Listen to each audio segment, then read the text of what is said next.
What's up, guys? So I really want to talk about one of my favorite horror movies of all time.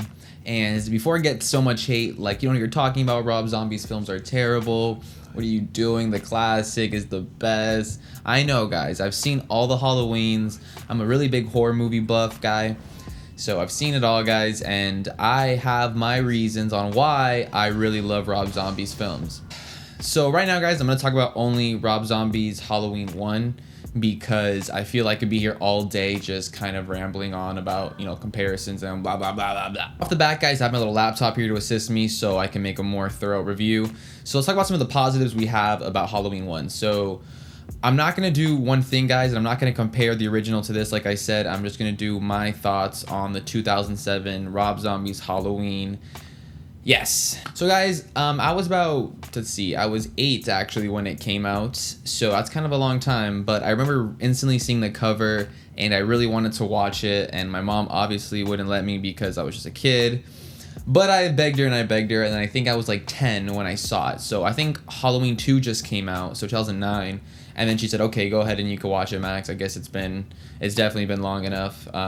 So I think I was, if I was 9 and I was 8, so I was 10. I was 10 at the time I watched it first. The only horror movie I've seen that's kind of slasher related in this case was Freddy vs. Jason when I was in 4th grade, so maybe 2 years ago, at my friend's house, because obviously I wasn't allowed to watch these movies, but my friend Jason let me watch Friday the 13th, which was awesome. I saw Freddy vs. Jason, changed my life. I loved horror movies, and obviously I had to see Halloween 2. So, okay, enough rambling. So we're here.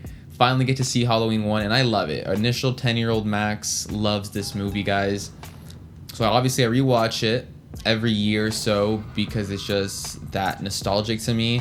I obviously didn't watch, the old Halloweens until maybe 14. I was 14, 15. I think I saw Halloween 2 all the way to 6.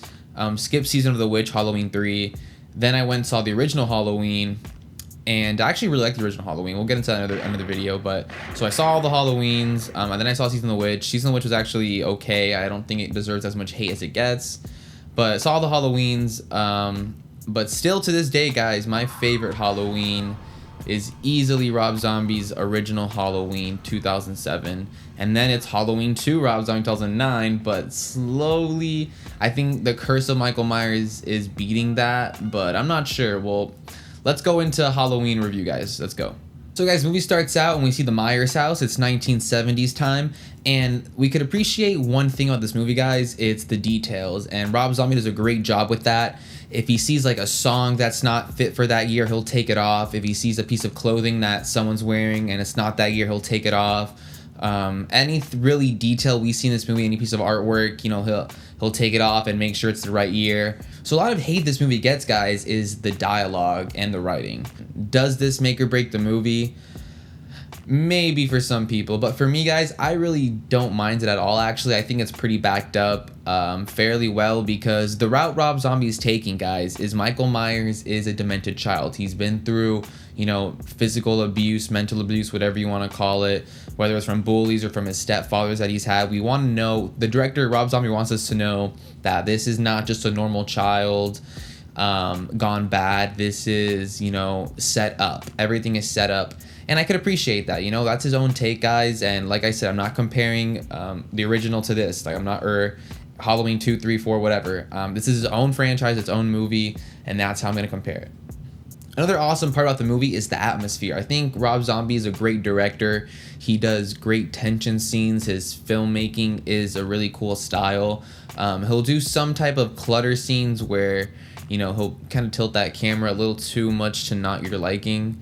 But then he saves it with a really awesome shot. They're like, okay, that was worth it. That was awesome. And it's really cool to see how he's able to do a lot with so little. The budget for this movie wasn't as high as you think it would be for a Halloween movie, since, it's been a huge, known franchise. They gave it some money, obviously, but, nothing crazy. I think it was still under 20 million. I think it was around 15 million. Don't fact check me on that. But for the budget, I think the movie pulls everything off. Okay, so back to the writing, guys, since I kind of skimmed on that. The writing is not the best. The screenplay, in particular, in my opinion, is not good. I do not think it works in this time. I love how it was, this back then thing where 1976 or whatever exact year it was, babysitter is on the run. I get that. I like how that fits. But guys, I don't think it's well done here again. Nothing personal against Scout Taylor Compton. I think she actually does okay as the role. It just upsets me because, Rob Zombie could have done whatever he wanted. He had the rights to Michael Myers. He could have, put him wherever he wanted with whoever he wanted. And to go back to the exact same story, 10-year-old me didn't know that the exact same story. So it comes off way more tired now that I know that it was the same Laurie Strode. Dr. Loomis is the same person, obviously played by Donald Pleasance, not Michael McDowell, like this film. But, I really wish, it was just more original. Now, guys, probably my biggest positive and why this movie ranks so high for me in particular is Tyler Mane as Michael Myers. Now, to date, I'm including James Jude Courtney as a role, obviously, because 2018's been out for 2 years and, we're having the new one come out. Obviously, coronavirus is taking that, but whatever, blah, blah, blah. Tyler Mane, guys, I'm saying this right now, is the best and will always be the best Michael Myers. Nobody will top his brutality. Nobody will top his height, his size, his stature, his poise. I think he nailed every little accent, the head tilt, his movements. Granted, at first, I was watching behind the scenes and it wasn't that good. Apparently, he had to do a lot of work with Rob Zombie. Apparently, he was just always walking just way too fast, and that was a big one for him. But Tyler did actually 95% of his own stunts around there. I think just one stunt actually he didn't do, which is the one where he's getting shot and then falls into the pool. They had another big guy do that. I guess just in case, he could hurt his knee falling on the concrete, his shoulder, and you have reshoots. You don't want to get your actor injured. And funny, actually 2 scenes now that I think of it. The scene where Michael's falling down at the very end, that's not him and Scout. That's actually a stunt double and Scout Taylor Compton's stunt double as well. And Scout Taylor's stunt double got really hurt on that. So that's why that shot kind of fades to black, Rob Zombie says in the director's commentary. Alright guys, so another cool aspect, I don't know if I would give credit to who on this, maybe the costume design, but I love the mask in this. This is my favorite mask. I think this and the new Halloween and the Curse of Michael Myers is really good. I think those are the 3 best masks. I guess you can include Halloween too, Rob Zombies, but I'm counting that as like the first one, just more beat up, obviously. Alright guys, so let's get strictly into negatives. I know I mentioned writing and I also mentioned like the story and all that, but I think the main negative, guys, is Rob Zombie's personal play of this didn't really work. Obviously, a lot of people hated the dialogue with, the fucks, the shits, all that cursing, the white trash, I guess you want to call it. Everyone did not like that. That was understood. For me, I didn't mind it as much. For me, it kind of briefly sailed through. It was just to show Michael Myers how he was tormented, how it was just never in a good scenery, all that. But honestly, the Smiths Grove scenes are actually really good for me. They could have been better, yes. I think that's just Rob Zombie's problem, guys. His screenplay, his stories just aren't there yet. As a songwriter, I'm sure he's very good, but just as a screenplay guy, not so much. Obviously, his directing is phenomenal. I think he's a great director. Directing, yes, great. Is there room for improvement? Yes, that is true. But I think his directing is up there with a lot of people, a lot of good names. This movie should have definitely been just way more original. Obviously, keep the Michael Myers character. It's kind of like when a band makes a brand new album. Very rare it's going to match the same vibe as the last album. Every album is different. Just the same type of band, obviously. And in this case, with Michael Myers and the new Halloween franchise, is like you can do whatever you want with Michael Myers. You don't have to do the same, it's Laurie, she's lost, and then he finds her, and then you don't have to do this anymore. Do whatever you want. And it was so sad to see the 2018 just go back that same route. It was so sad to see that, but the box office wants to make its money. They want to make their money back, which I understand. It's all about money in this industry, which is what it is. But I think I covered basically everything I wanted to, guys. Story obviously needs a lot of work. I don't personally like the story.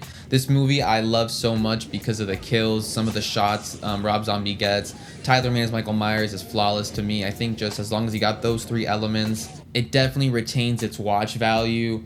at least for me, better since I'm just a younger kid. I'm not really an old school horror franchise. I'm only 20 years old. So that's why I really love the Rob Zombies. The other ones I still really like too. I'm going to review all of them eventually, all the Halloweens. But to me, that's why Rob Zombies are my favorite. I just grew up with them. Nostalgic reasons is probably why, they're my favorite, which I hate to give in. But, it's true. I could, if you want to pick apart this movie, guys, pin by pin, you could, no problem. And I would have to sit there and be like, you're right, that makes no sense. Why would they have a metal fork with Michael in the prison? Why would they, Sam just have a gun and not have a light? Like it, I know a lot of it just doesn't feel real. But if you go into this movie knowing that the kills are amazing, the acting is good at least. If you're looking for a great Michael Myers, guys, great kills, watch the movie. If you're looking for a great story, stuff like that, to have like a hit type, movie, it's not going to be that. Don't think it's going to be like the next Shawshank, prestige type movie. But give it a shot if you like it. Let me know what you think, or dislikes, pros, what you feel about the movie, what they should have taken away. Obviously, I know I missed a lot, but I don't want to make this review way too long. So watch the movie, guys, give it a chance, and I'll have more Halloween reviews coming soon. So thanks for watching, guys. Peace.